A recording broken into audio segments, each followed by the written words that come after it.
He finally had to take time out. My drinking overtook, you know, my whole thing. And I felt like almost Dr. Jekyll, Mr. Hyde, you know. On stage, Malcolm had tried to keep it together, but off stage he was falling apart. In the middle of the band's Blow Up Your Video tour, Malcolm had enough. So I had a talk with Angus and he said, how would you feel if I could at least take a break?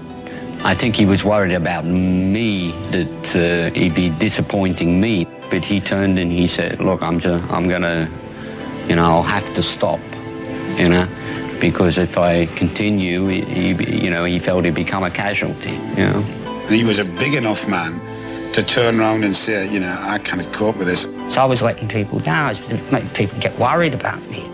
I wasn't brain dead, but I was just physically and mentally screwed by the alcohol. The brothers recruited their nephew Stevie to play for Malcolm while he fought his addictions.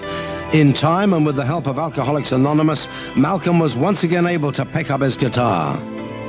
That did it. That got me right. It put me on track, you know. It woke me right up. God knows what he went through. But whatever it was, he fixed himself better than ever, you know. A re-energized Malcolm joined the sessions for AC/DC's 14th album in 1989. Razor's Edge would slash its way to the second spot on the US album charts and sell over 3 million copies. Once again, AC/DC was back.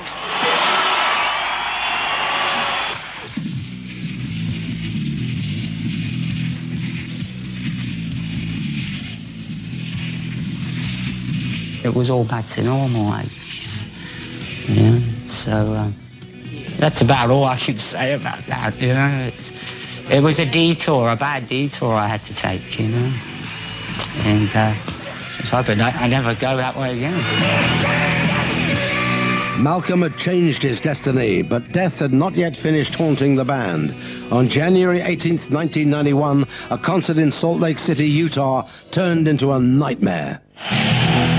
Terrible night, terrible night. Never forget as long as I live. The concert had barely begun when tragedy struck. Seating was not reserved, so that night as the doors opened, 13,000 eager fans rushed forward to claim seats near the front of the stage. 3 fans were trampled to death in the stampede. At the time, the band didn't know the full story. You know, going, well, there's one dead, and that was it. I just sat there and tears. Angus was just beside himself. I could see he was welling up. Mal had tried to hold it together as best he could. They wanted to stop the show, but were advised to play on to avoid further chaos. When they later learned that 3 fans had been crushed to death, they were heartbroken. The event was so painful that Malcolm still refuses to talk about it. I think what hurt most is the next day in the newspapers, they were saying band played on where kids died about them, and they had a photograph of me with a smile on my face. It was just journalistic opportunity that just went beyond the bounds of decency. You know, I was just so angry and hurt. To make matters worse, the band faced lawsuits claiming that they were responsible. The lawsuits were coming flying at us from every angle. It was a feeding frenzy, really. Well, I think at the end of the day, it's your name on the ticket, you know, and it's your name that they see. By spring 1991, the court dismissed AC/DC from a wrongful death lawsuit brought by the father of one of the 3 teenagers killed in Salt Lake City. For AC/DC, the 1990s, like the 80s, had begun on a dark note. Hopefully, their luck would change in the decade to come.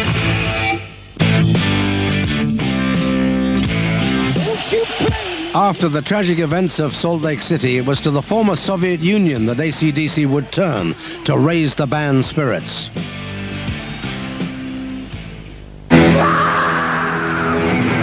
In September 1991, Russian President Boris Yeltsin invited AC/DC to headline a free concert for young Russians who'd helped to block a communist coup. When we arrived in Moscow, getting off the plane, There was just so many people. It was like they just stopped work. It was supposed to be initially in Red Square, and I think they gauged with the reaction they were getting from people arriving, or however they were gauging how many people they were going to get. They moved it, and it ended up in an airstrip on the suburbs of Moscow. It was phenomenal.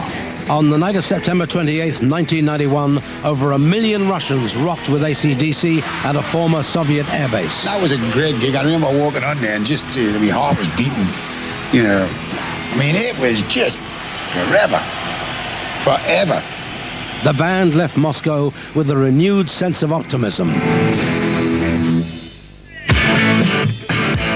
For AC/DC, it had been a long, hard journey from Australia to Russia. 17 years of heartbreak and hit records. And with the new millennium, AC/DC released their 17th album, Stiff Upper Lip. I was born with a stiff.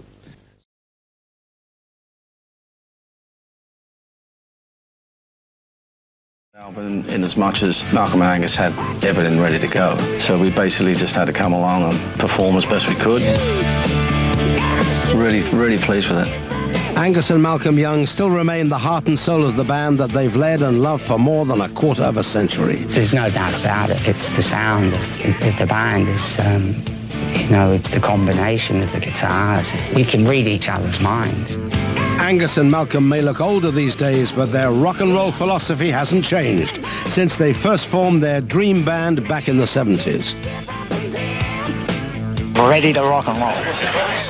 We just wanted to be a good rock and roll band, and that's it. It's just the simplicity of it, and that's all we can do, and stick to what you do best.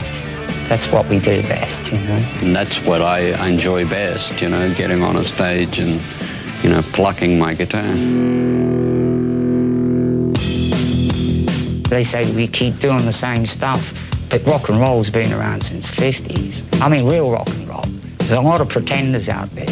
Nothing's ever changed when we get on that stage. We're all still exactly the same guys we were, right back to day one. The guys just write the songs as they write them, and we play them as we play them. And, that's how it comes out. I think Angus said it best. He says, we've got 5 average guys, and you put them together, and you make this lovely thing called AC/DC. These 5 guys, Malcolm and Angus Young, Phil Rudd, Cliff Williams, and Brian Johnson, plan to keep making this lovely thing called AC/DC for a long, long time.